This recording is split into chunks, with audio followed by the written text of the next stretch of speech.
ដន់កូនបងវាឃើតើឲ្យបងធ្វើយ៉ាងម៉េចទៅ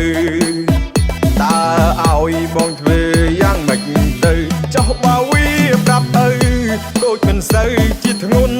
តែបាត់ដល់ប្រពន្ធខ្ញុំនឹងសៃសងខាបងខំលូនចេញព្រោះឃើញអូនដេកចៃដន់ម៉ែក្មេកនៅអង្គុយមុខស្លាដងនេះប្រហែលត្រូវពីកាម្ដងនេះប្រហែលត្រូវពី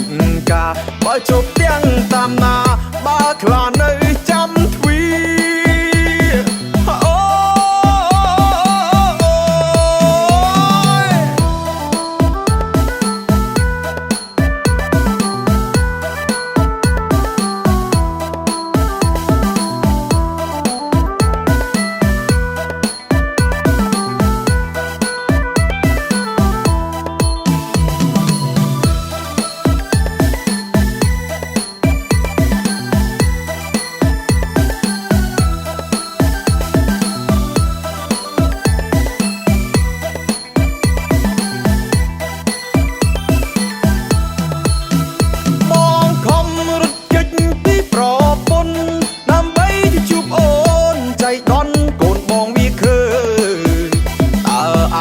បងធ្វើយ៉ាងម៉េចទៅ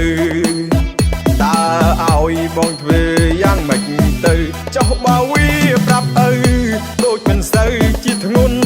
តែបាត់ដល់ប្រពន្ធខ្ញុំនឹងសៃសងខា